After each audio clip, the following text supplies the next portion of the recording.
I'm Avery Schmitz with an episode of Chatter for February 19th, 2023. For today's episode, the Lawfare team decided to cross-post this week's episode of Chatter, a podcast from David Priess and Shane Harris, featuring in-depth discussions with fascinating people at the creative edges of national security. Today's Chatter episode is entitled Former National Security Advisor Steve Hadley's Reflections on Presidential Transitions. In the episode, Priess sat down with Hadley to discuss the intricacies of presidential transitions, with insights gleaned from Hadley's newly released volume, Handoff, the Foreign Policy George W. Bush Passed to Barack Obama. This is Chatter.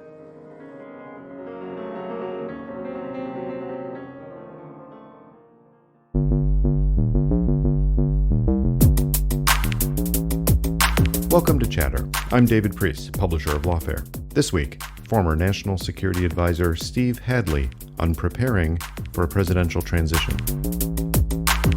President Bush basically said, we've got to help this new team, whether it's McCain or it's Obama, because they're going to come into office with two active wars, the war on terror, and though we didn't know then, the biggest financial and economic crisis since the Great Depression.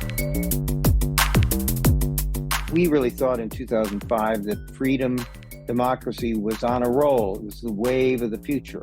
And in 2006 and 2007, as we'd say from the Star Wars analogy, the empire struck back. And you see it played out right now in Ukraine. We prepared 40 transition memos, what our strategy was, what we thought we accomplished, and what were the challenges they were going to face for day one.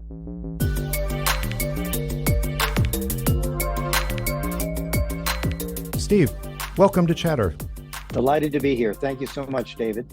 I appreciate it. It's been a long time since I have spoken with you in a very different context, and it's going to be a pleasure to talk with you today about really centered around the issue of national security advisors, transitions between presidencies, the foreign policy challenges that arise therein, and how we do collectively at preparing for those moments. So I'd like to start with your early career, because you'd spent time before moving into the George W. Bush White House as a Deputy National Security Advisor. You'd already served in many capacities in the Pentagon, in National Security Council staff, and elsewhere. I'm wondering what your memories are of actual presidential transitions from those various vantage points before you became more intimately involved during the Clinton-Bush transition. Well, interesting, David. I started out in my government career in the Pentagon in 1972. Mm-hmm. And in 1974, I ended up going over to the National Security Council staff shortly before President Nixon resigned. And I then served through the Ford administration. When President Ford was not reelected and President Carter was elected, right, I was asked by Zbigniew Brzezinski to stay on the staff, which I did for about 3 weeks, 4 weeks into the new administration. So the first day under the Carter administration, when I walked into the office, all the safes were cleaned out. That is to say, all the records of the Ford administration had been taken because they're presidential records and they would end up in the Ford Presidential Library. So now, as a new staffer for the Carter administration, I had no documents whatsoever. There were only 3 of us or 4 of us who were asked to remain from the Ford staff onto the Carter NSC staff. So on that first day, when Zbigniew Brzezinski walked into the office as National Security Advisor, he virtually had no staff other than 3 or 4 of us who were held over from the Ford administration. Mm-hmm. I don't remember briefings or memos, there may have been, that we provided to the incoming administration. So I would say that my first experience with a transition was that there was really no transition. Wow. Effectively between the Ford and Carter administrations. And that had a big impact on me.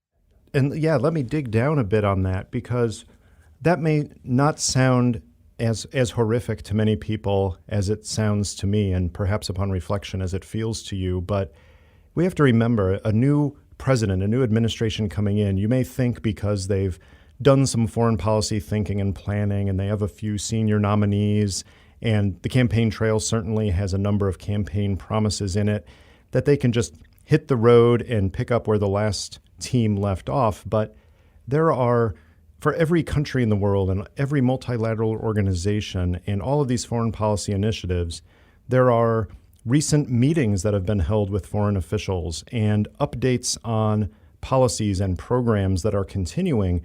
And I can't imagine walking in to a new administration and having a completely empty safe and not knowing what my predecessors had said and done in recent meetings to prepare for the meetings that I was going to have in my particular area of concern. It is a big problem.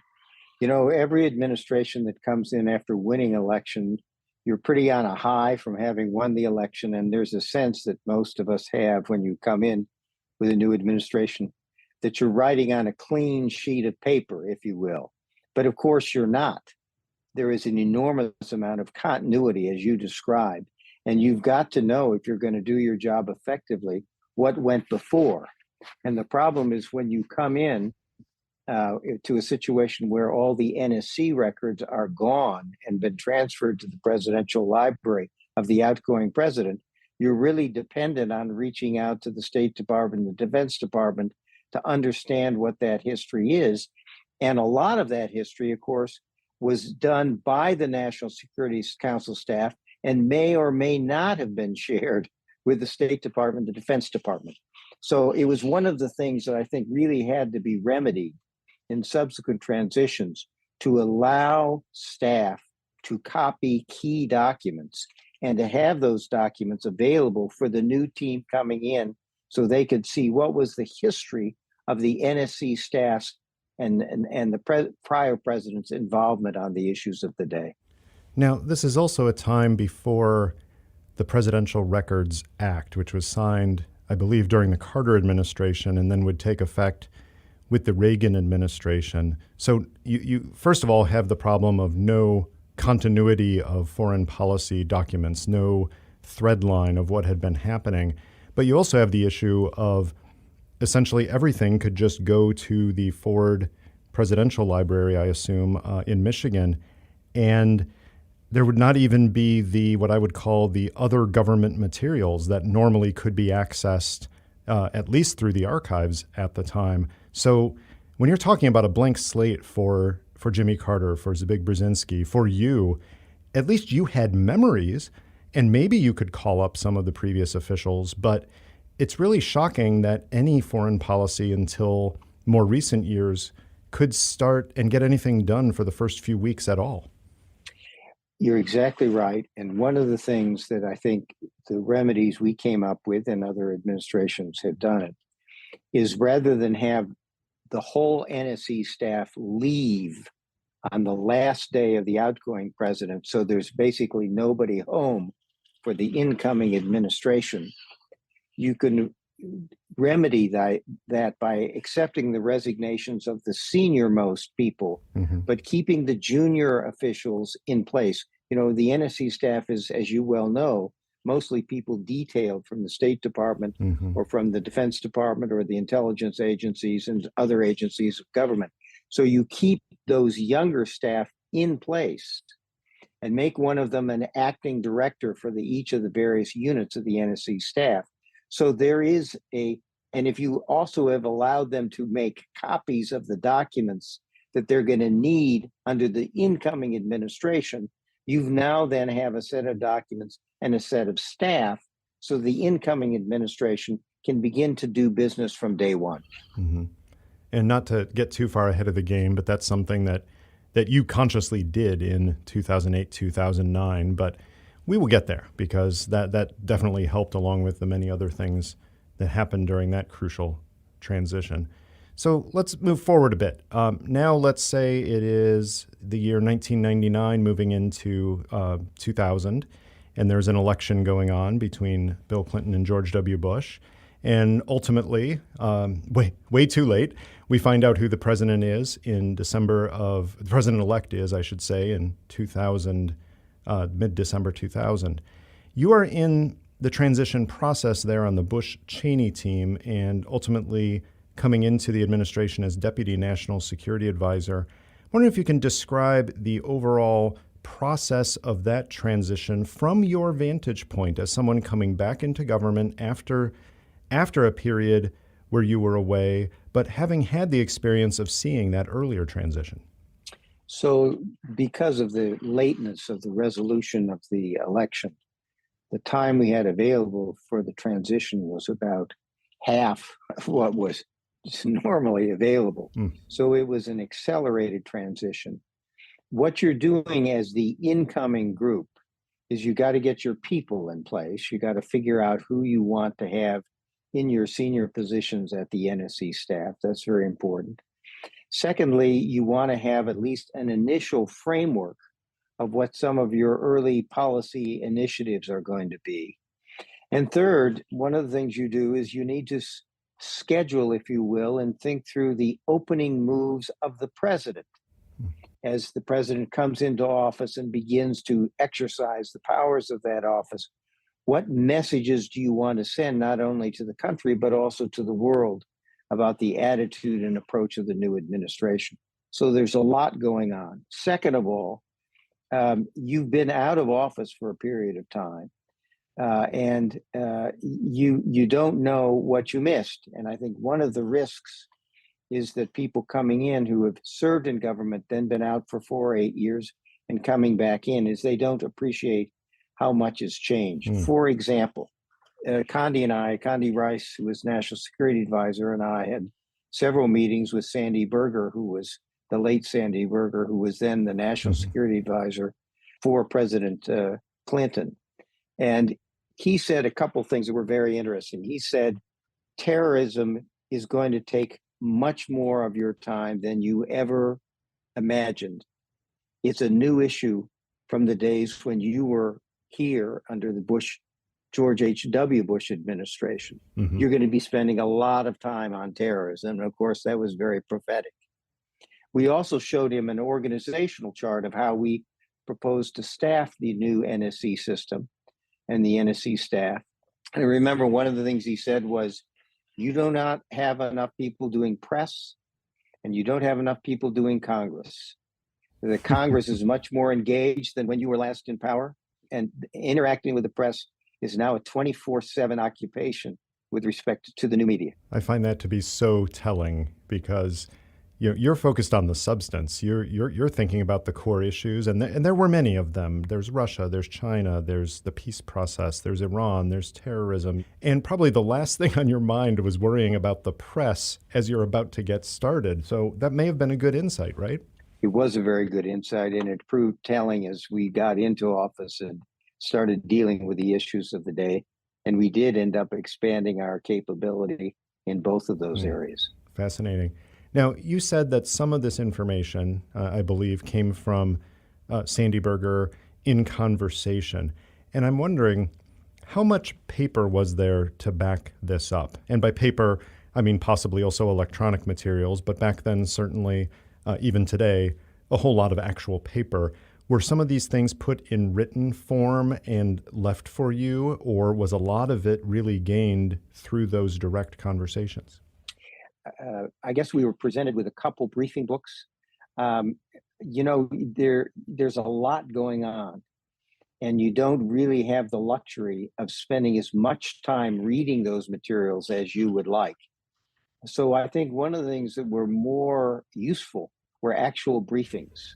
So, for example, one of the things that Sandy insisted on was that we sit down with Richard Clark, who was running basically for the NSC staff, the counterterrorism operation, and to get briefed on Al-Qaeda, what we knew about Al-Qaeda, what they were doing, what their capabilities were. And we had 2, maybe 3 sessions with his team getting briefed on that. It was very useful.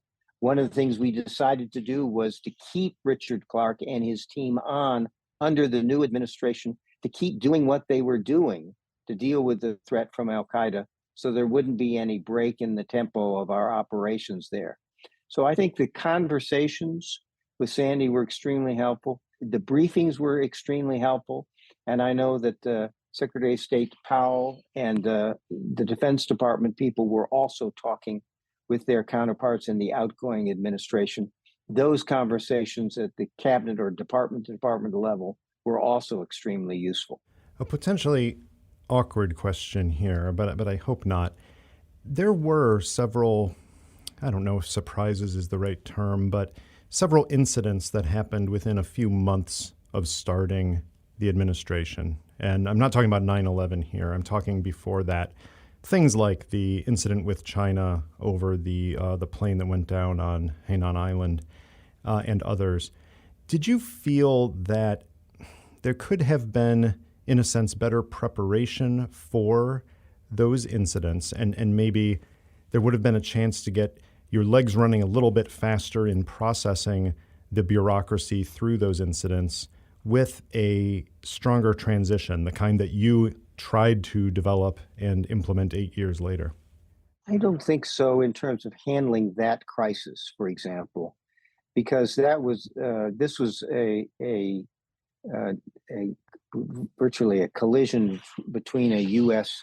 intelligence plane and a Chinese pilot who was hot dogging by approaching too close to that plane, and it went down in Hainan Island. The plane was held hostage. Our people were held hostage for a time. This was a huge crisis, and as a consequence, it was handled at the level of Secretary Powell, Secretary Rumsfeld, National Security Advisor Rice, myself as well. And we would, for example, be on the phone with our ambassador in Beijing sort of every morning at sort of 3:30 or 4 in the morning, talking about what we were going to do that day, what was the status of the situation, what we were learning from the Chinese. So I think those kind of operational things were we didn't suffer from the transition, I would say, with one exception. And it's something, again, we tried to do in 2008, which was one of the things you don't know when you come in is what are the resources available to the government in handling some of these crises. So one of the things I think that would have been helpful and that we did in 2008 was to kind of have a tabletop exercise where you walk through the kind of contingency like the force down of the EP3, and you said and walk through what were the lines of communication to the Chinese in this case, but also what were the resources at various parts of the government to deal with the crisis. I think that would be useful. I think the real problem in transition is getting your people in place. You know, we wanted to take a look at our a whole series of policies, including our policy for dealing with counterterrorism. But I was chair of the Deputies Committee. I didn't get Senate confirmed deputies. I think the first one was Paul Wolfowitz, Deputy Secretary of Defense, and he showed up in May. So I initially, after January, had a couple early Deputies Committee meetings and had to shut them down because there were really no deputies to come to those meetings. And we really didn't have, therefore, the perspective of the new administration. So it's really May or June before the government starts to work. Well, you've lost, 3 to 5 months in that process. So one of the things that the legislation that now governs transitions has tried to do is to accelerate the process by which people get nominated, people get vetted, people get their security clearances, people can get confirmed so that you can get your people in place sooner in the process and start the policymaking process sooner. The other thing that has been done is to try, and this is something that the Biden administration did very effectively, accelerate the appointment of officials who are below the level of requiring Senate confirmation. So you can get those officials in place quickly. So you may not get your assistant secretaries in place, but you can have your deputy assistant secretaries, for example, in place and functioning because they don't require Senate confirmation. So I think the one of the most important things is to try to accelerate and bring forward the day when the new administration really has their team in place to begin wrestling with the issues of the day. Absolutely. And this is a theme. I sat down with David Marchik, who has previously served as director of the Center for Presidential Transition at the Partnership for Public Service, and written and spoken quite a bit about transfer of power issues. And this is one of the issues he identified as absolutely crucial. People matter, and you can't do effective oversight of the national security bureaucracy, effective coordination of the national security bureaucracy, if you don't have people to do the coordination and people to coordinate. Then it just becomes a handful of people trying to juggle way too many balls at the same time during an already hectic time. I'll give you an example of the price you pay for that. Yeah, give us an example. And I think my recollection is right on this. When we finally got deputies in place in May and June, we started a review of our counterterrorism policy. Again, Richard Clarke and his team were continuing to do what they were doing, but we had some initiatives we wanted to take on our own.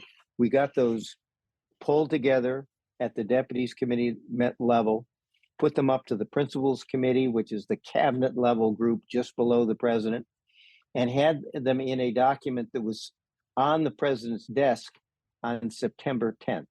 Right. One day before the Al-Qaeda attack on September 11th. Ooh. Would it have made any difference if Right. we'd gotten that in place 3 or 4 months earlier? Probably not. But it shows the problem of the length of time it takes to get your people in place and before you can really start a serious policy process. That is amazing. And we should note that getting a full policy review done that you're starting essentially in the summertime and getting it done in early September, that in itself is not bad. That's actually pretty good in terms of the time frame of some of these things, at least that I've been part of. But when you have that late of a start, you do allow quite a bit of a presidential term to go by before you even really get your legs fully under you. Exactly. Well, let's turn to, obviously you were deeply involved in the transition at that point in 2000 and 2001 on the receiving end. But in the next transition from 2008 to 2009, from the administration of George W. Bush to the administration of Barack Obama, you were intimately involved in it from the other end, because at this point you were the assistant to the president for national security affairs, the national security advisor, and you had a very clear mandate, as did Josh Bolten as chief of staff, to ensure that this was the smoothest, most productive transition in history. And to the extent you can characterize it, I'm hoping you can flesh out a little bit what the president told you about why he was so insistent about not just meeting the requirements of the law as it existed at the time, which was not as robust as it is now, but exceeding those legal requirements and doing the ethically right thing to prepare the incoming administration, which frankly during the campaign had been absolutely brutal on many aspects of the Bush administration's national security policy. What did the president tell you, and roughly when, in terms of this had to be done at the highest possible professional and ethical level? So the transition was difficult, I think, in some measure for the president, because both Barack Obama and John McCain ran against the Bush administration and the Bush administration policies in that 2008 campaign. But President Bush talked to Josh Bolten and basically told him in the late 2007, early on 2008, I can't recall the exact date, and basically said to Josh, we've got to help this new team, whether it's McCain or it's Obama, because they're going to come into office with 2 active wars, one in Iraq, one in Afghanistan, the overarching war on terror, proliferation challenges in Iran and North Korea. And though we didn't know then, we soon were going to be in the midst of the biggest financial and economic crisis since the Great Depression. And the president was determined to try to put the new team, again, whether Obama or McCain, in a position that they could handle these crises for day one. So his charge to Josh Bolten was, this is a top priority for my team in the White House and for my administration as a whole, to make this the best transition ever. And to his credit, President Obama was a very willing and constructive partner in this process. So you had the outgoing president, President Bush, and the incoming president, President Obama, committed to making a first-class transition. And that was what was required in order to energize the bureaucracy to realize that vision.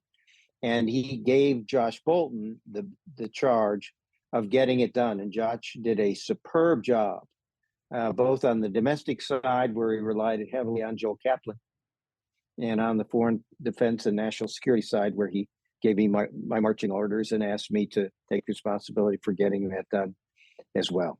Let me dig a little bit into that period from when the president first makes clear to Josh and to you, this is what we are going to do. You are also managing the NSC process. You're also dealing with an immense array of foreign policy and homeland security challenges in coordination with the Homeland Security Council and a number of other people. On top of this, you're supposed to also be doing what could be a full-time job, along with many others, of preparing the transition materials. So for much of 2008, and especially those latter 6 months of 2008 before the election, can you describe, just from a human resources point of view, how did you, and especially the senior directors and their teams across the wide array of the NSC staff portfolio, how did you find a way to manage both the ongoing national security needs of the United States, which were many, and prepare the robust transition materials that were then going to be used for the incoming team? Well, there's no shortcut. It's about getting up early and staying up late. But the staff was very much energized because, the president had made it clear that this was a priority and we had to make the time for it. And so it was an additional duty. And I must say the staff responded heroically. And we, as you know, prepared some 40 transition memos for the new team on the issues of the day, describing what we found, what we did, what our strategy was, what we thought we accomplished, and what was left for them to do, and what were the challenges they were going to face on the 40 or so big issues of the day. And then again, with lots of attachments describing what our policy was, memorandum of conversations that the president had with world leaders, either on visits or telephone calls relevant to the issue, records of NSC and Principals Committee meetings. We put all of that together because it seemed to be the best way to give that administration the history and have it available to them as they walk in the door. The other thing we worked on was to get what are the briefings that the new team is going to need, again, to supplement, because in some sense, voluminous written materials are fine as a reference, but the new incoming team has a lot of pressures on their time. So we wanted to try to see if there were multiple ways we could get the administration to them. Yes, these transition memos.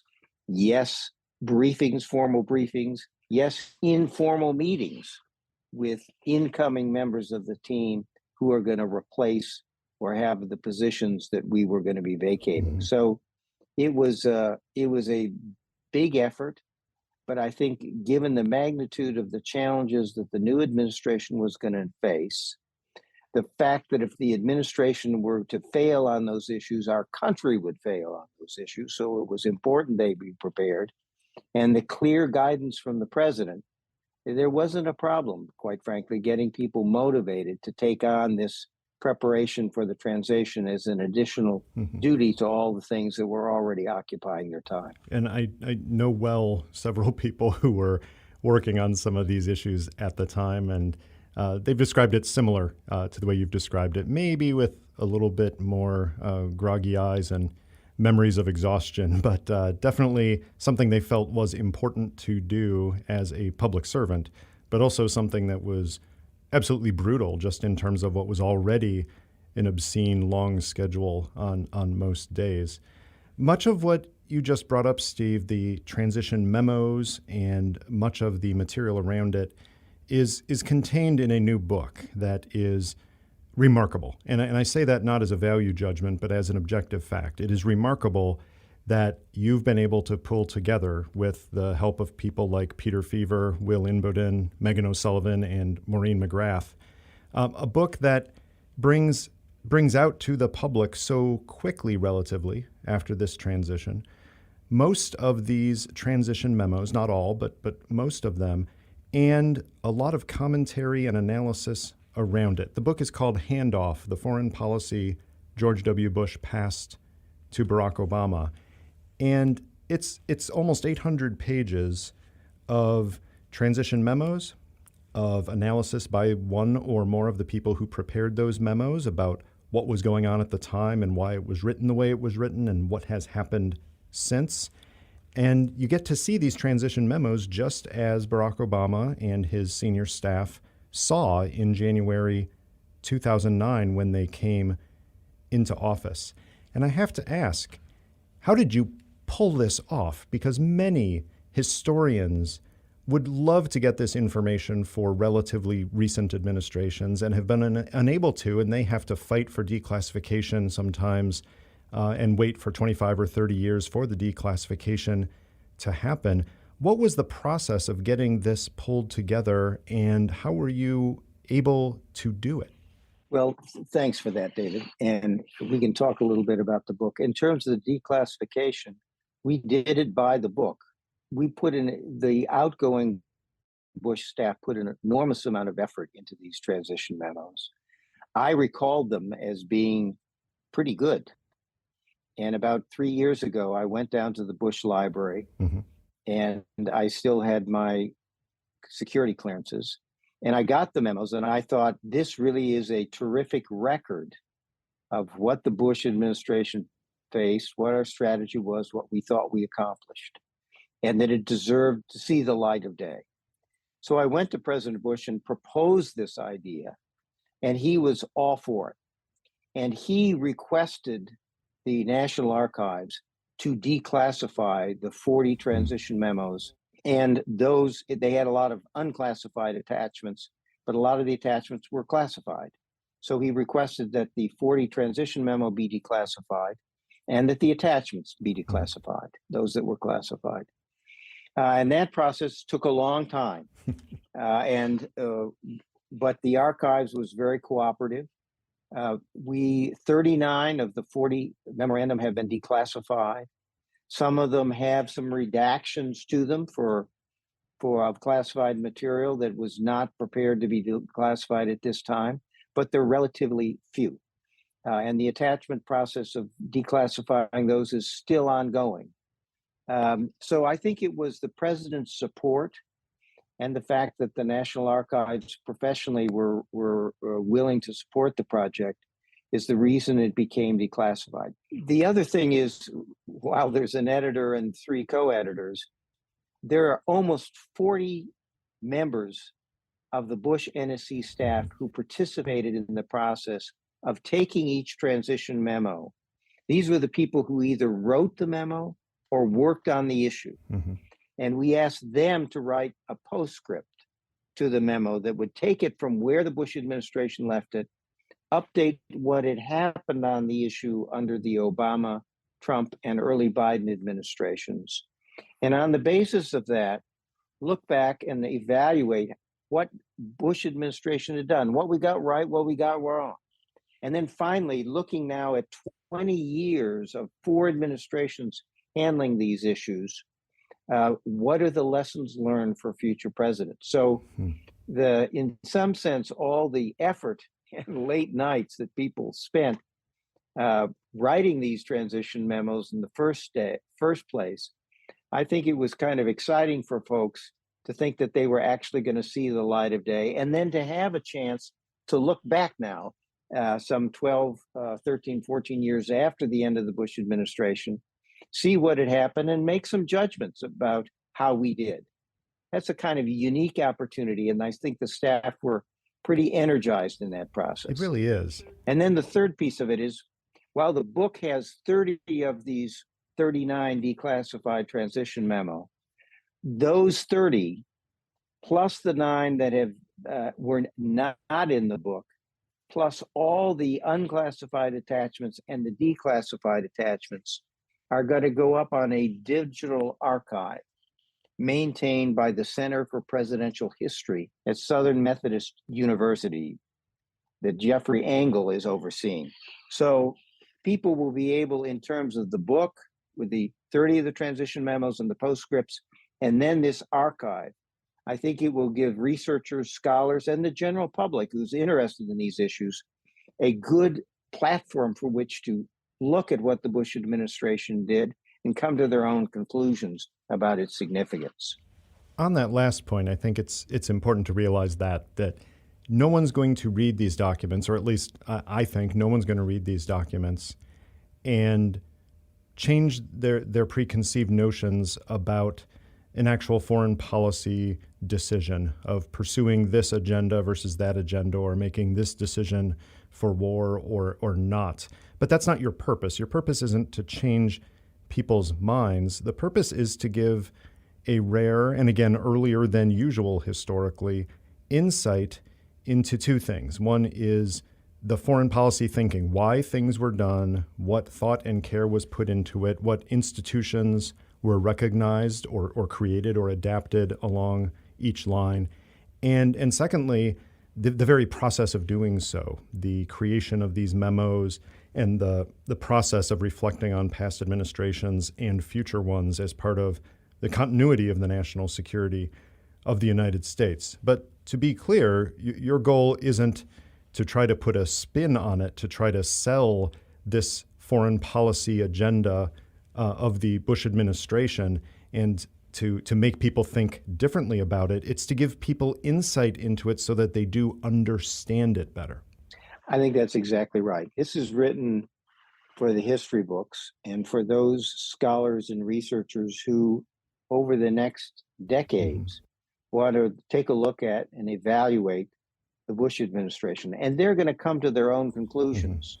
The country, in some sense, has already come to a lot of conclusions, though as events occur, those events in the Bush administration sometimes begin to look a little different. Right. But I think what's unique about it is you've got in the transition memorandum the record of where we thought we were, what we thought we'd accomplished when we left office in 2008. It's unvarnished and it's at real time.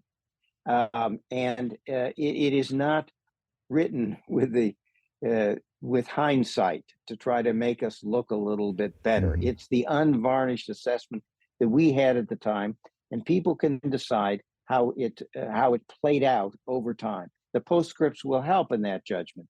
But what we really wanted to do was to say, look, anybody who wants to write about Bush foreign policy, understand Bush foreign policy, will probably want to start with this book and this digital archive. They can say whatever they want about it. And they will. But they will at least have the perspective of those people who were laboring in the trenches at the time. Let's dig into the substance, Steve, of a few of these. And I'll start with the first one that you have in the book for good reason, and that is the transition memo on the freedom agenda. And it's important for people to realize something that I think gets lost pretty quickly. The quick amateur view of the Bush administration foreign policy is everything happened after 9/11 and was a result of 9/11 and the decision to go into Iraq.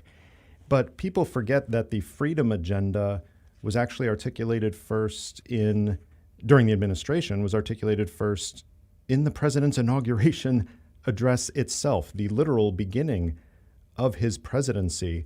You wrote the first short introduction to part one about the freedom agenda and called it the soul of Bush's foreign policy.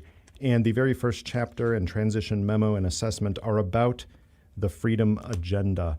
Reflect on that a bit. Why is that first? And looking back at it, how do you assess the importance of that freedom agenda, both as the administration started and throughout the course of the 8 years?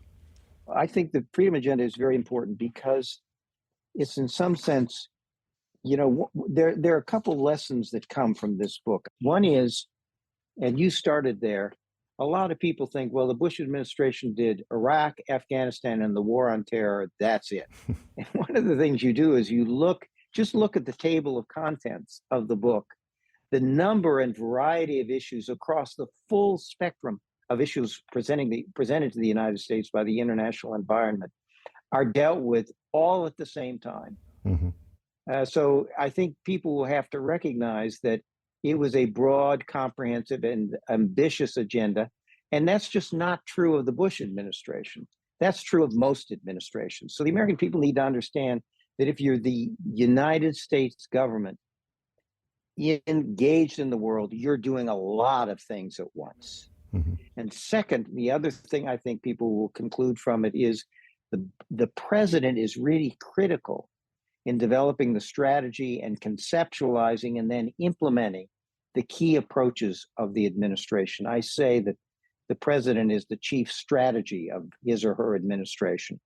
The cabinet secretaries are important because once he sets the general direction and empowers them, they then make the tactical decisions to bring about the outcome he's looking for. Mm-hmm. But it's really interesting, the breadth of the issues and the centrality of the president in setting the direction of the administration. Therefore, what's important is, what is the framework the president brings to these issues? And that's why we started with the Freedom Agenda. The president really believed that individual people are best positioned to make the decisions that affect their own lives and the lives of their children and grandchildren.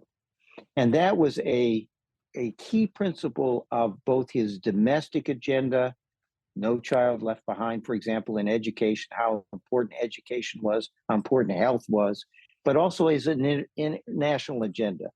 He thought it was important to liberate, if you will, people so they were in a position to make these decisions for their own future. And that means freedom from tyranny, freedom from the tyrannies of ignorance mm-hmm. and want and disease. And if you have that kind of framework and mindset that the president had, you then see why he spent the time, for example, on HIV/AIDS and dealing with the pandemic and endemic diseases that were affecting the developing world in Africa and Latin America, for example, HIV/AIDS, malaria, neglected tropical diseases.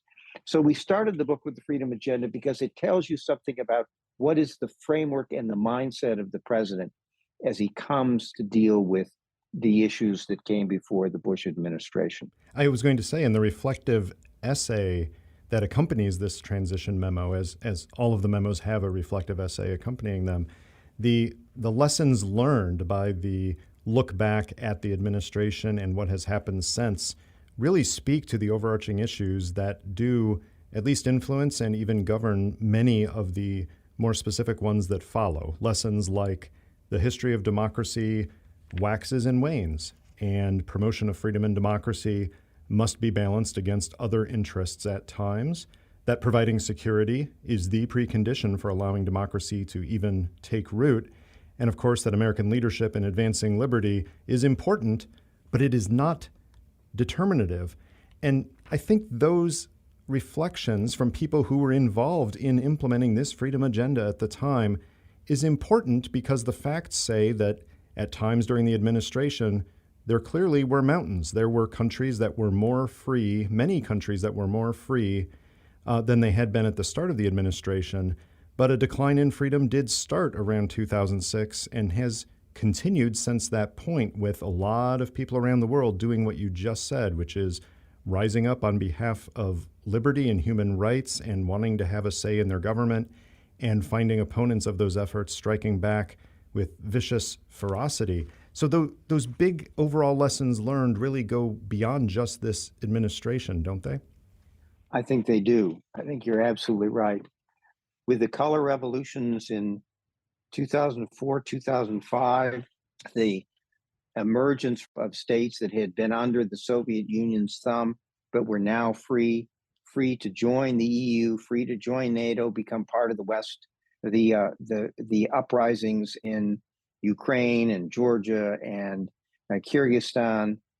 We really thought in 2003, 2004, 2005 that freedom democracy was on a roll. It was the wave of the future. And in 2006 and 2007, as we'd say from the Star Wars analogy, the empire struck back, and the authoritarians began to retake ground that had been won in the name of freedom. And you see it played out right now in Ukraine, as the Ukrainian people fight and die for their own freedom and to pursue their own democratic path in the face of the invasion from Russia. So it is a constant struggle. Second, the freedom agenda was one of the objectives, but there are other objectives of our foreign policy, and there's a question of balance.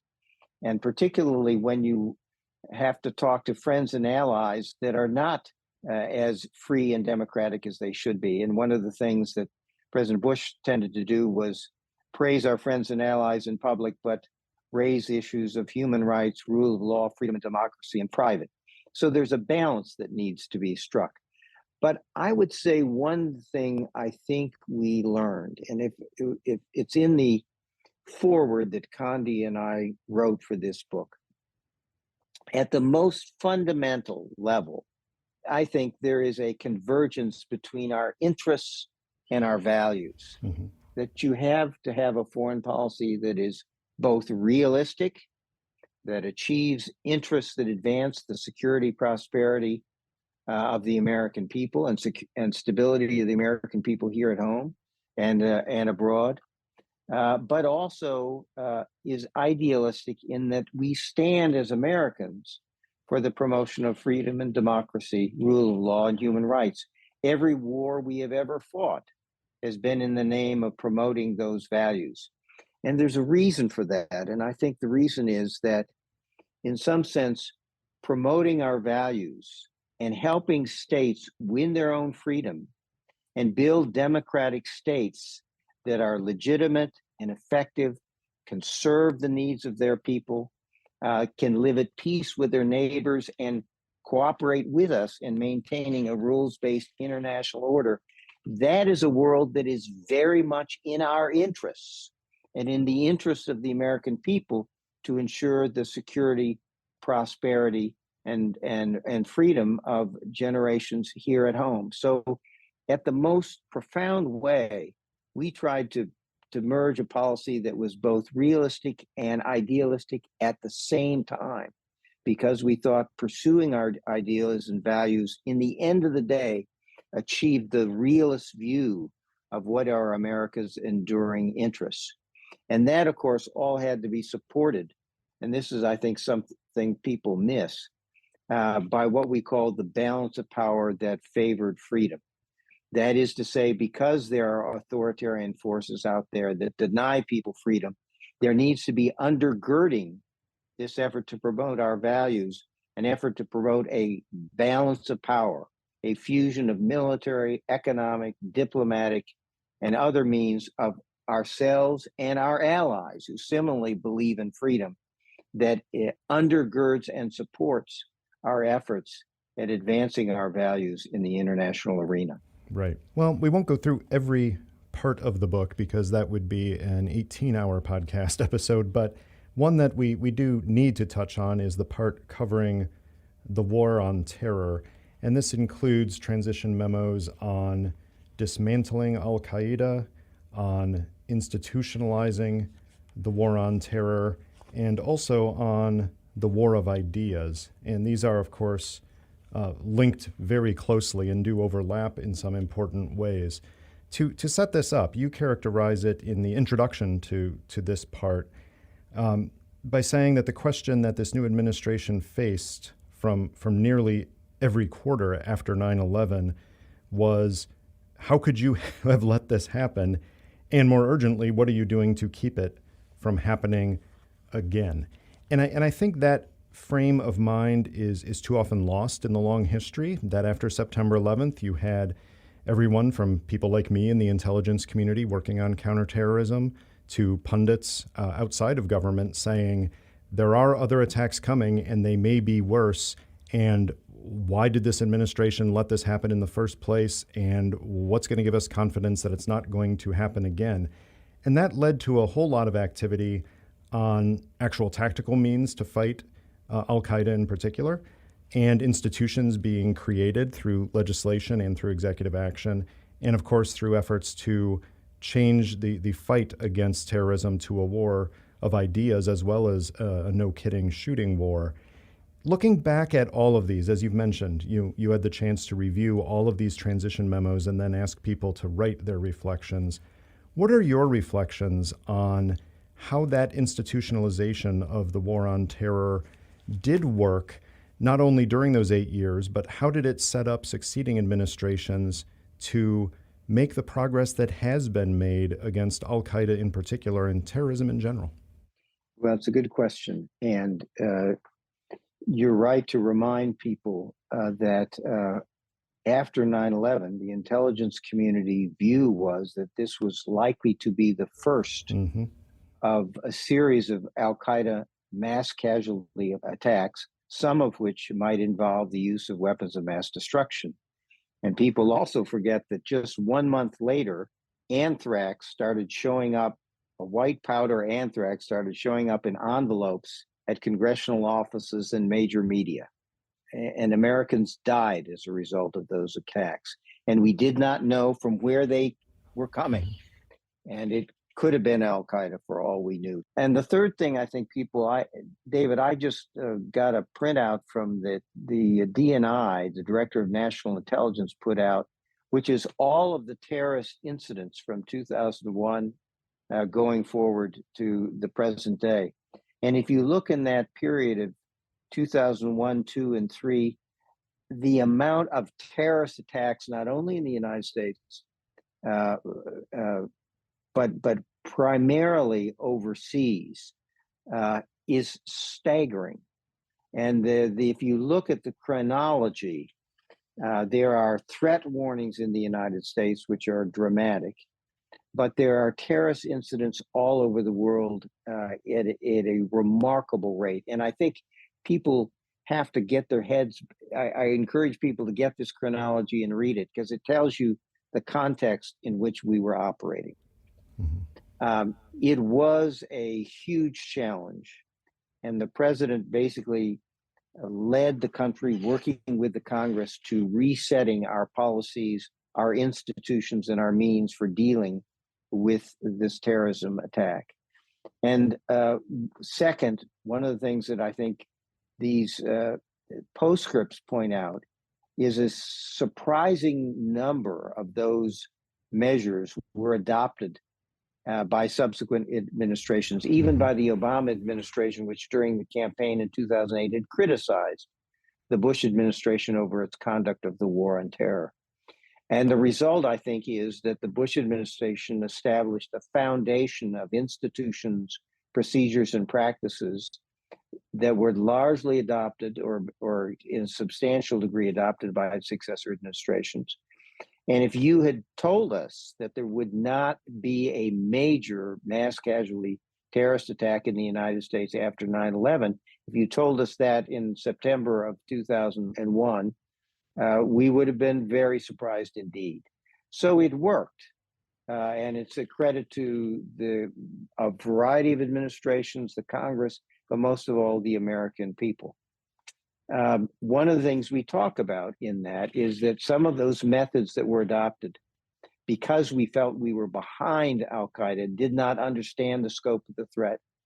We undertook a number of methods, which were in terms of collection of intelligence, in terms of interrogation of terrorist suspects and the like, to get the information we needed to keep the country safe. And those were difficult. And some of them, the president made clear that we wanted to stay within the law, but do everything we could to keep the country safe. And we did.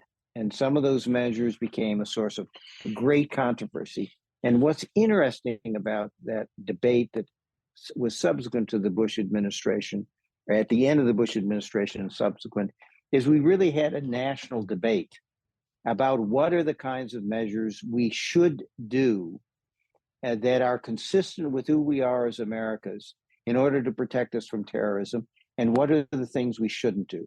And that debate was played out in congressional hearings, congressional legislation, lawsuits, decisions by the courts, decisions by the Bush administration and subsequent administrations to begin to dial back some of those measures once we became more confident that we were in a position to protect the country from subsequent terrorist attacks. So we get to the point now where we have a rough national consensus about what we're going to do and what we're going to not do to keep the country safe from terrorism. But the good news is, if you look where I started, that list of terrorist attacks around the globe in the 2001, 2, 3, 4, the threat environment is dramatically reduced. It has not gone away, but it's dramatically reduced. And that's a tribute, I think, to the efforts by the United States, its friends and allies, and the international community generally to deal with the problem of terrorism, which was a global challenge of sobering proportions in 2001, 2, 3, and 4. Yeah. I'm going to push back on one part of that, and it's probably not where you think I'll push back. You characterize the period after the Bush administration as having a national debate about these means to combat terrorism, including things like enhanced interrogation methods. And I would argue, in fact, that there was no such national debate, that the semblance of a debate was President Obama declaring, we're not going to do that stuff anymore.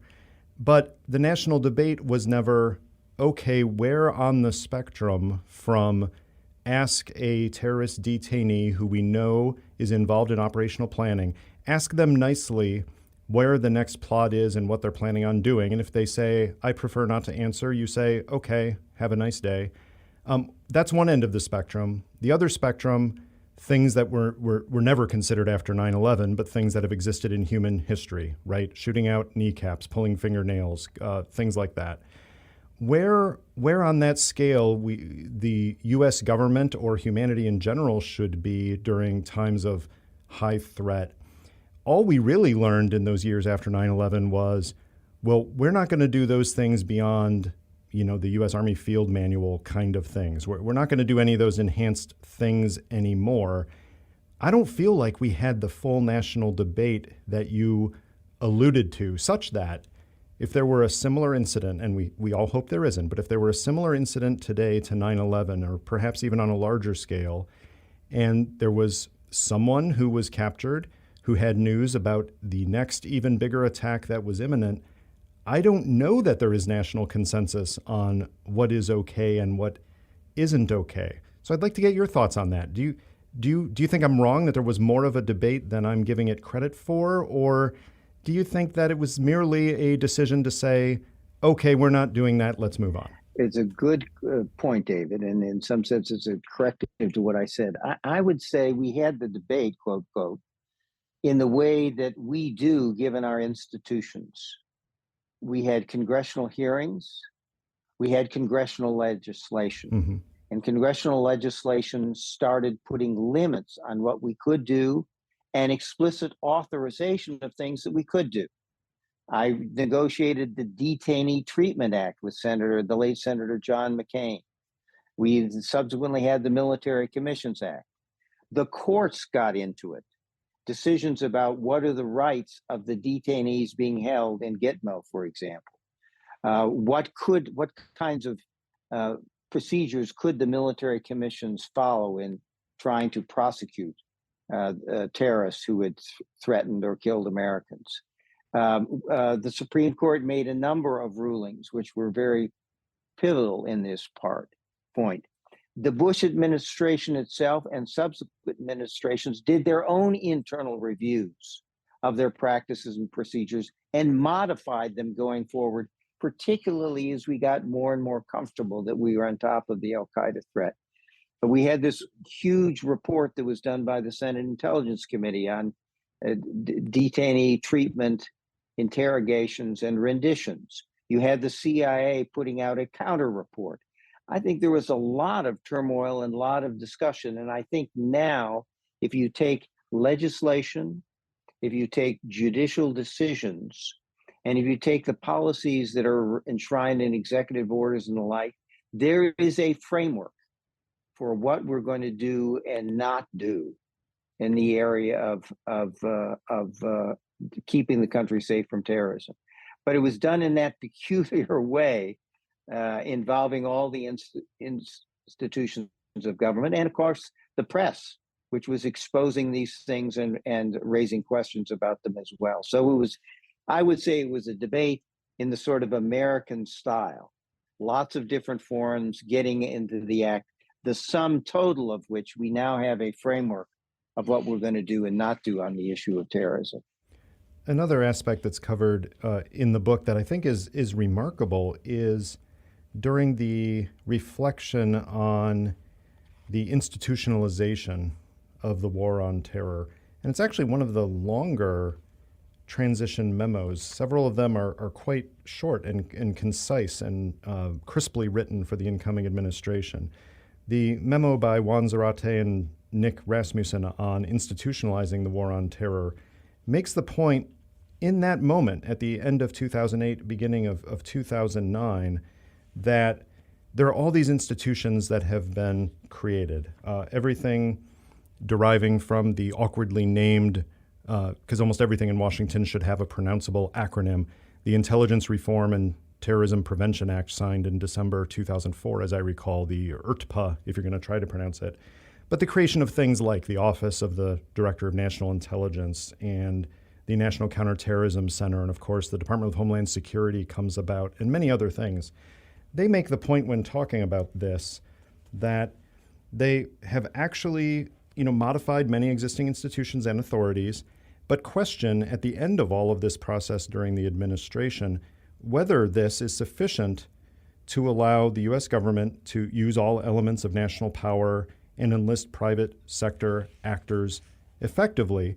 And they close the memo saying, it is not clear that after all this, it is not clear that we are yet properly organized to address the long-term dimensions of violent Islamic radicalization at home and abroad, and that a new construct may be warranted. To me, that's not wrong looking back. Of course, there has been the need in the almost 15, 20 years since for some adjustments to the bureaucracy, and there may still need to be some.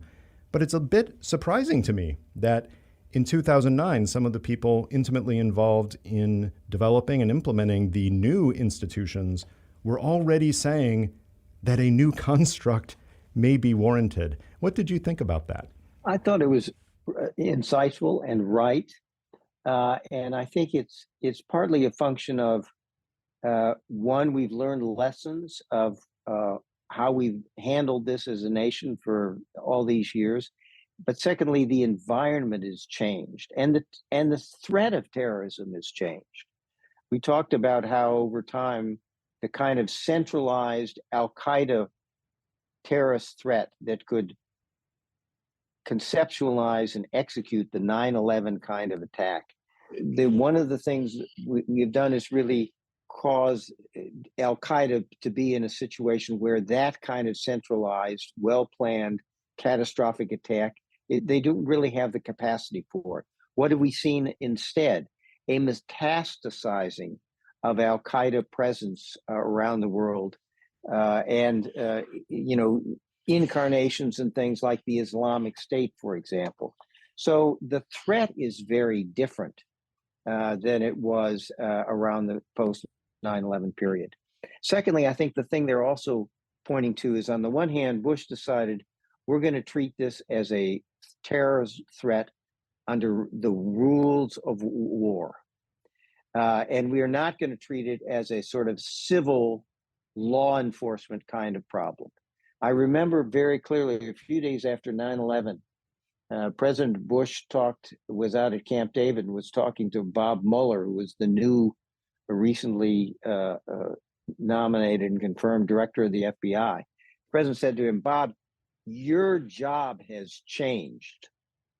The FBI has been focused on identifying and prosecuting and punishing prisoners and terrorists after the fact. That's not good enough. Your job now is to work with the intelligence agencies and get information that allows us to prevent the attack from even happening at all. And Bush was more concerned about preventing attacks than he was about prosecuting and putting people in jail after the attacks. That was clearly a second best option for the president. So I think one of the things, this has been a source of debate over the years on the war on terror. Do you treat it as a war under the rules of war, which give you the president and the country heightened powers, or do you treat it as a law enforcement matter? And there's a lot of debate about that. And the question I think that Juan and Nick and others are raising, like Michelle Maldesti, is there a middle way? Is there more of a hybrid we should use in terms of how to deal with this problem in the new environment in which it now presents itself? I'd like to touch on a few other transition memos before we hit some broader themes. The ones on Afghanistan and Iraq are two of the longest transition memos for very good reason that are in here, and they have decidedly different tones. The memo on Afghanistan spends quite a bit of time walking through many of the efforts that had been made, especially in the recent years right before the transition, but it definitely has a tone underneath it, especially in listing the elements to think about going forward with future challenges. Some of the things that bedeviled future administrations right up until the full withdrawal, things like the need to address both the center and the periphery, the need to generate unity of civilian effort across the country, and the need to empower the Afghan government and hold them accountable, things that were difficult in 2008 and perhaps increasingly so in the future. But overall, painting a picture of we've made a lot of progress, but there's a whole lot to be done. Iraq, similar in a way, but obviously coming out more on a high with the general success of the surge and talking about things as specific bilateral agreements and upcoming elections and ways to integrate certain groups into the Iraqi government.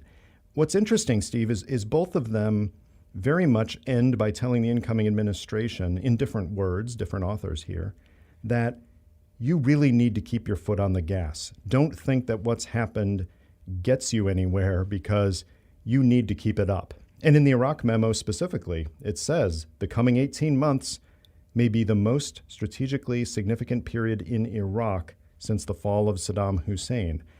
Looking at Iraq and Afghanistan together or separately, reflect on that also for us, that great progress had been made in both countries in different ways with somewhat different trajectories afterward. And I'm wondering if these transition memos reflected the best that could have been expected at the time, or if you think, looking back, that maybe those seeds were there for the future in a way that could have been written about even more finely. Well, it's a very interesting question, David, and comparing the two experiences is something that historians are going to have a lot of fun with.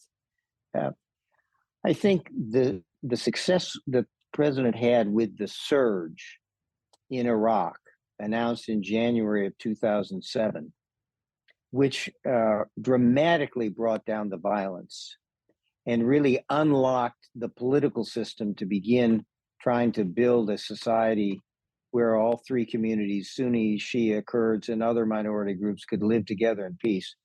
We felt pretty optimistic. I used to have a chart of terrorist incidents in Iraq from 2003 to the end. And we had a number of times where we thought we were changing our strategy in productive ways. And the number of incidents, of violent incidents, just kept going up. And I can remember telling the staff, I'll believe we have the right strategy when that curve starts going dramatically down.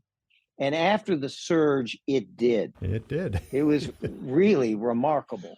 And at the end, in 2008, the level of violence was still present, but it was not a strategic threat to the stability of the Iraqi government. And the Iraqi government was beginning to work again politically and trying to address and resolve its differences. So we felt pretty good about where we had ended up on Iraq.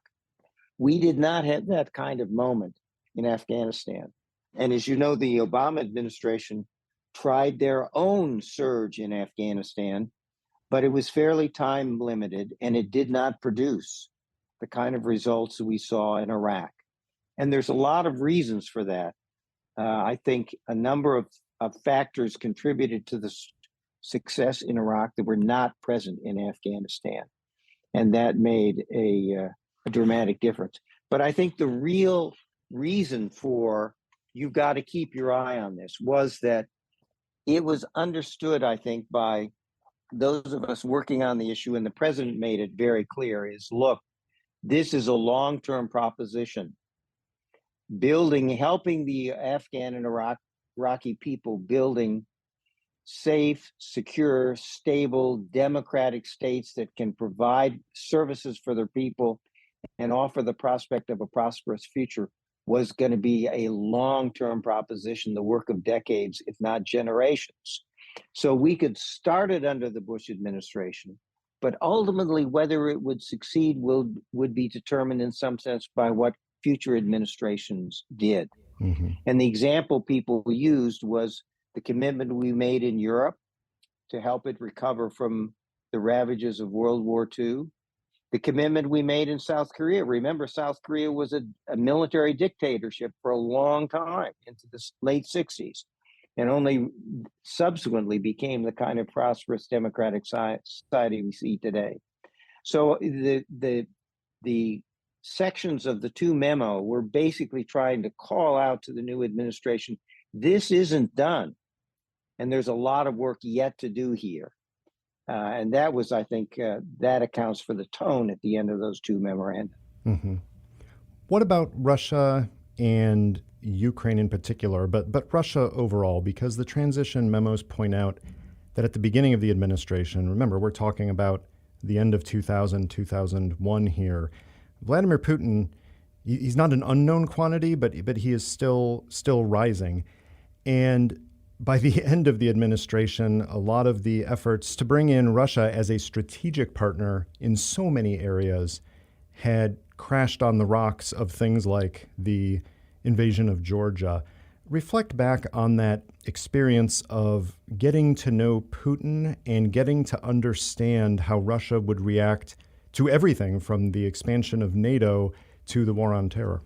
Well, you know, one of the most interesting parts of this, I think, was looking back, was how different the Russia and China, the Bush administration faced from the Russia and China we see today, and then trying to chart the evolution. Putin had been president only since, I think, 1999, so he was relatively new to the office when we came in. And initially, there was some effort at political reform, economic reform. We had a discrete dialogue between the Kremlin and the White House, where we tried to encourage Putin with the idea that he had an opportunity to bring Russia permanently into the West. And it seemed early on that he was inclined to do so, though he would say when the president would raise this with him, that's where I want to go. But there are dark forces in Russia, and I must not awaken those dark forces. So you need to let me do it at my own pace, in my own way. But in those early days, there was a fair amount of cooperation with Russia. You know, and we talk about it on terrorism, on proliferation. Russia worked with us to try to get a handle on the Iran and North Korean nuclear programs. We were able to get out of the ABM treaty, and at the same time we were getting out of the ABM treaty, we entered into an agreement, the Moscow Agreement, to reduce dramatically the levels of our strategic offensive nuclear weapons on both sides, something people said couldn't be done. So my point is, there is a lot that was accomplished. And given the situation, we thought it was reasonable to try to have a constructive relationship with Russia, bring it into the international system so it would not try to undermine that system and would not threaten the interests of the Americans and its allies. I think it was a reasonable bet, but we hedged. We strengthened NATO. We strengthened our friends and allies in Europe. As a hedge against the possibility that our efforts with Russia to bring it into the international system and to build a constructive relationship would fail. And that was a good thing to have done, as we've seen in subsequent events. Where did we lose Russia? I don't think Russia was ours to lose, but what affected Russia's thinking? One of the things was domestic politics. Putin became, over time, increasingly authoritarian at home, and that is really accelerated since his most recent invasion of Ukraine that began in February 28th of 2022. And secondly, he was clearly unnerved by the color revolutions on his border, Ukraine, Georgia, Kyrgyzstan, and other countries around the world. And he viewed those as efforts by the West not to create healthy, stable, democratic partners for Russia on its borders, but an effort largely through the CIA, working through NGOs to try to create anti-Russian regimes on the border of Russia as a dress rehearsal of trying to destabilize Russia itself. I think he really, under the tutelage of his intelligence services, began to view it that way. And increasingly began, as Tom Graham writes in his essay, to see incorporation in the international system as contrary to Russian interests. And as you say, it really came to the fore in his speech he made at the Munich Security Conference, I think in 2006, 2007, his invasion of Georgia in 2008, and then his invasion of Ukraine in 2014. And Putin of today bears little relation to the Putin we were dealing with in 2001 through 2005 and 6. One more substantive area to touch on, and I should point out that foreign policy junkies will absolutely, love the details in the transition memos on everything from China to Colombia, from India to Iran. Almost everything in the world is in here at some level. But the only other one I'll touch on for today is on the president's initiatives to tackle AIDS as well as malaria and other diseases that you mentioned at the top. Drilling down on one is the president's emergency plan for AIDS relief, the more pronounceable acronym PEPFAR.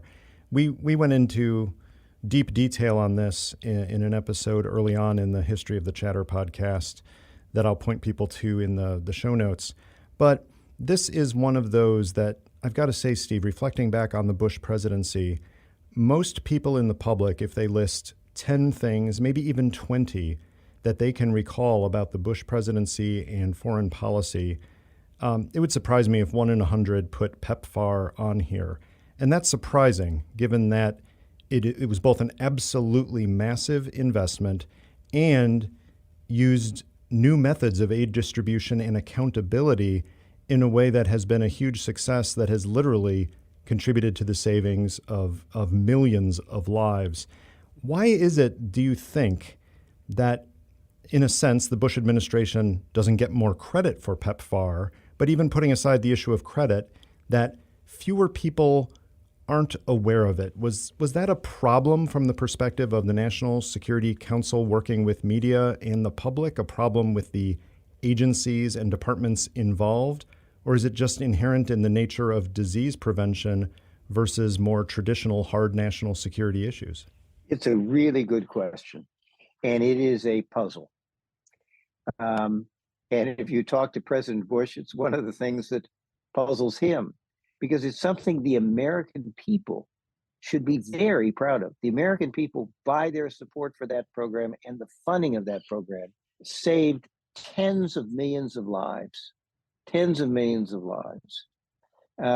It did not harm the program in the sense that one president was committed to it. This was something he was going to do. I think we recite in the transition memo Josh Bolten and Gary Edson brought him an initial proposal dealing with AIDS, HIV/AIDS in the developing world, and he said it's not ambitious enough. Go back and do it over. So this was a case where the president was clearly in charge and driving the policy. Second, the president was adamant that it was going to be bipartisan because he knew it had to be bipartisan if it was going to be maintained after he left office by whatever administration followed his. And third, he used the fact of the U.S. national commitment to lever international support. So it became not just a U.S. program, but it became, in some sense, an international effort to deal with this challenge in Africa and the rest of the developing world. So I don't think the lack of sort of public appreciation impaired the program, but it comes into play now. And if you noticed at the State of the Union address, President Biden, he gave a shout out to President Bush and the PEPFAR program and the impact it has had just on Africa alone, much less globally. Why did he do that? Because it's up for reauthorization. And because Americans are not conscious of it, it may not have the political support it needs to be continued.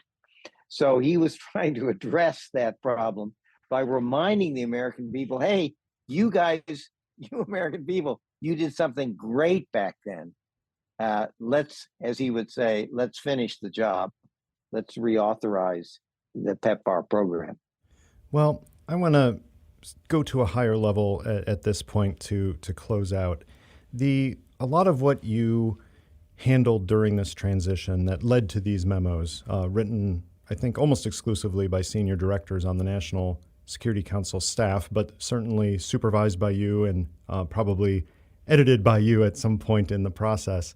The National Security Advisor role itself is one that I think is widely misunderstood, and in part because, frankly, Hollywood does get it so wrong. It seems like every show and every movie I can think of, to the point that they have a National Security Advisor, has someone that is either a ruthless, unethical hatchet man for a presidential agenda, or an incompetent buffoon, or a conniving rogue operator who's actively acting against and undermining the very president whom he or she serves. And the first one may have some accurate elements, which is sometimes you do have to, in a sense, bang heads together to get a policy process completed. But overall, those three characterizations don't match my experiences with multiple national security advisors almost universally. And I'm wondering if you have a better impression than I do of how Hollywood, rightly or wrongly, influences many, many Americans' views of how the U.S. government works. Do you think there's a better representation of this process, or is this something that, because it is so bureaucratic, because it is so process-oriented, that we just have to shake our heads and say, Hollywood's probably not going to write a really, really good version of this, other than perhaps The West Wing getting it right sometimes.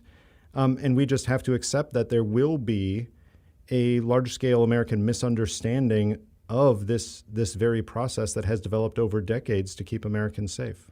So Hollywood, does its own thing. I'm not sure what impact it has on the public perception of the job, because remember, the archetype for the National Security Advisor was somebody you knew well, which was Brent Scowcroft. Oh, yeah. And Brent Scowcroft filled that job, and he said very clearly the National Security Advisor should carry out their job behind the scenes and off stage. And it is important that the National Security Advisor not try to upstage, particularly the Secretary of State. Because in the end of the day, the National Security Advisor, while it's a great job, is a staff job. You are not Senate confirmed. You do not testify before the Congress. Your job is to help the president do his or her job in the area of national security and foreign policy. And you do that in two ways. You are advisor to the president, give the president your unvarnished views, and you run the interagency process, which is just a series of committees at various levels that tries to bring all elements of national capability to bear and all the departments of agencies to bear on a particular problem. It's a great job, but it is a staff job. It is not the Secretary of the State who is confirmed by the Senate, who is allocated people and money to carry out the foreign policy of the country, and who is viewed by international figures as the principal representative of the president for national security and foreign policy matters, and rightly so. So I think the fact that I'm saddened to hear you characterize how it's portrayed by Hollywood, and I would be loath to think that that's the impression the American people have. But I think most American people really still don't know what the job is. I go around sometimes and people say, well, he was the NSA. And folks will say, oh, really? Did you run the National Security Agency, which, of course, is our intelligence organization, not the National Security Advisor or the Assistant to the President for National Security Affairs. So I regret it has a bad impression, but I think in some sense, low profile is better for that position. And that's how I tried to carry it out in my time. Well, along those lines, Brent Scowcroft, whom you mentioned, Brett did the Sunday talk shows and on the record recordings with the media less often, and in some cases much less often than some who came after him in the position. Do you think, given that it is a non-confirmed position, given that foreign policy is implemented and formulated in many cases more by the Secretary of State and the Secretary of Defense and, of course, the President himself or herself, do you think that the National Security Advisor should actually pull back from the more modern experience of interacting directly with the media and the American public? No, I don't think so, but there's a question of how you do it. It really is, as again, I think it's one of the things people will take away from the book. The president is the strategist for his or her administration and sets the direction. And so therefore the question of what the president thinks really matters. What are the president's instincts really matters. And the person who is closer really than any of the national security cabinet officials to the president on a day-to-day basis is the National Security Advisor. And what the National Security Advisor, and I did a lot of the Sunday shows, but I never did it in my own name. It never was, what do I think? It was always, my job was to go out and explain what the president was thinking and what the president was trying to accomplish. I would have meetings sometimes with the national security principals, and the first question when an issue would come up, they would turn to me and say, what does the president think? Because they thought I would probably have a better sense of that given my day-to-day contact with the president than they did. That's what the National Security Advisor should be doing when they talk publicly. They should be explaining not what they think, but what is the president's view and what is the president's thinking. And you have to do it in a way that you do not upstage the Secretary of State. And that proximity of the president is one of the problems and one of the things that can raise some misunderstanding, because, you're sometimes the first person the president hears from on a problem and the last person the president hears from before they make a decision. And that is a position of real privilege. And in order to ensure that it does not raise suspicions among the other national security principals, the vice president, Secretary of State, Secretary of Defense, Secretary of the Treasury, you need, as National Security Advisor, to be very transparent with them about what you are saying to the president. Yes, you keep the president's confidence, but you give them some sense of what you're saying to the president so that if they want to rebut it and explain a contrary view, they're in a position to do so. So that's why I think being, as we used to say, the honest broker of the interagency process, running a fair process, a transparent process where everybody has a chance to express their views to the president, is the essential piece of the role of the National Security Advisor. Well, let me reach into our chatterbox to pull out a question that will broaden this a bit. And we'll end with this. Recommend any recent book you've read, TV show you've watched, or podcast you've listened to. So a couple things. My wife and I read out loud, which usually means me reading to her as she drifts off to sleep. And we read some time ago, about a year and a half ago, Henry Kissinger's book entitled Diplomacy, which he wrote in the 1990s. Oh, yeah. Which is a wonderful history of diplomacy from, over the last 400 years. Mm-hmm. And secondly, with all the discussion about Russia and Ukraine, we're reading The Icon and the Axe. Oh, yeah. Which is a book that came out over 20 years ago, mm-hmm. Before the collapse of the Soviet Union, I think. But I may be wrong about that. We're only on page 120, and it's a good 700-page book. But it's really revealing. And what it tells you is that ever since the 14th, 15th century, Russia has been struggling with how to define its relationship with the West. Yeah. And it has echoes all the way to the present. And it shows you that the period of the Soviet Union was a striking anomaly in the history of Russia. And what you're seeing is, in some sense, a return to a much more normal historic experience in dealing with the challenge of Russia for the West, and for Russians, the challenge of the West for Russia. We still haven't gotten that right. We appreciate the recommendations. Steve Hadley, thank you for spending so much time with us talking about both the book Handoff, about the National Security Advisor's role, especially in transitions. We appreciate it. It was a real opportunity for me. I'm grateful for the chance to speak with you. You've got a great podcast here. Congratulations to you.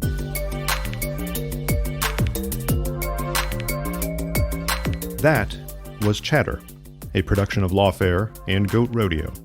Please subscribe to the podcast and find us on Twitter @ThatWasChatter.